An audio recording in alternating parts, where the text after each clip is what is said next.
new government is elected. The government of Papandreou, who was elected in October 2009, has now recently, in the last couple of weeks, left office, not because of the election, but nonetheless he's out of office, the point I'll return to.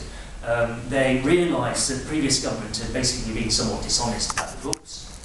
Markets panic, the debt crisis opens. But it's a crisis that's a result of both the financial crash of 2008 and the existing structures of the Eurozone. It's not to do with an excess of public spending. It's not to do with profligacy in the party governments. It's structural things. It's things built in to the Eurozone. Now, the debt crisis rumbles on here. There are successive attempts to try and deal with it. All of them inside the EU, bringing in the IMF, bringing in the European Central Bank, all of them flounder. None of the attempts to rescue the situation, to resolve the debt crisis, work, because they all start to hit on the second problem, which is this, which is that when you hold debt, you hold one part of it, and someone else holds the other part, the person to whom you owe money. In the case of Southern Europe, and particularly in the case of Greece, the other people holding those debts, Greece is one side, and the creditors on the other side, are the major European banks. Some banks in Greece, but major European banks as well, in particular in France and Germany, which is a serious problem, because it means that any risk to Greece or any other country not being able to pay its debt starts to hit those banks. So in other words, there is a potential for the debt crisis, and this is what is now starting to happen. There's a potential for the debt crisis to feed straight back into the financial system, because it's the financial system that loaned them the money in the first place. So in other words, we have a financial crash in 2008. This provokes a sharp debt crisis inside of Europe in particular.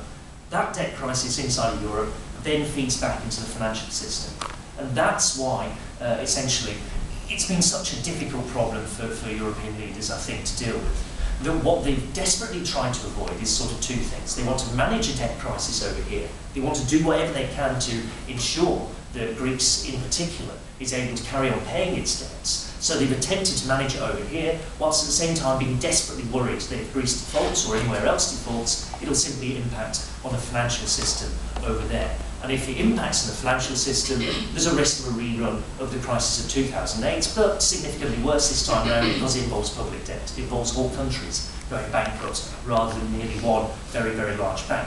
So you can see the kind of panic that ensues here. You can see why it's such a desperately serious issue for them. Everything has got kind of fused together.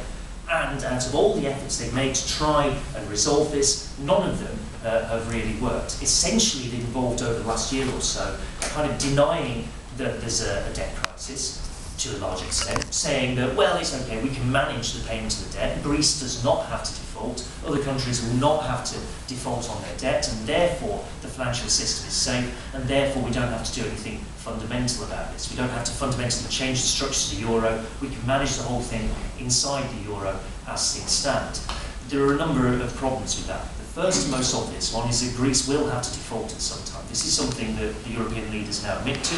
The most recent deal that they put up at the end of October, another one that isn't going to work and that fell apart within a week or less, is that Greece will be allowed to default to write off 50% of its debt. Now the problem there, of course, is that this isn't a big enough write-off to ensure that Greece can pay its debt. The debt inside Greece, which is about 189% of its GDP, is now so big that it's simply not in a position to pay it back in any plausible time frame, and it needs to write off something more like 80, 90, 100% of its debt before it can recover at all.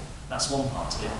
The other part of it was an attempt to set up, part of this deal, the most recent one, at the end of Europe, was an attempt to set up something, or transform something, they called the European Financial Stability Facility, the EFSF, was to try and take this institution, which was established in April, May last year as a kind of bailout fund for countries, was to take this bailout fund, take what they said was 440 billion euros worth inside of it, and leverage it, balloon it, up to €1 trillion. And then say, once you've got €1 trillion sitting there, you can bail out whole countries, not just Greece, but potentially, and I'll come back to this ominously, Italy, and potentially deal with the banking crisis, because you've got all this money sitting there. Now the fatal problem with this is that actually they don't have that money sitting there.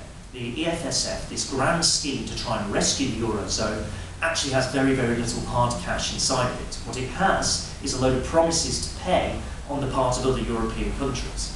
But the thing with a promise to pay is that you don't actually have to pay. You can tell someone, yeah, sure, if you get into difficulty, I'll give you, in this case, 20 million euros or 200 million euros or whatever. You can tell someone that, but you don't actually have to hand over the money. And if you don't have to hand over the money, it means that your massive scheme of, say, €1 trillion by this point may not be worth the paper it's printed on. And that's becoming very rapidly apparent. Now, the reason they've tried to go all around that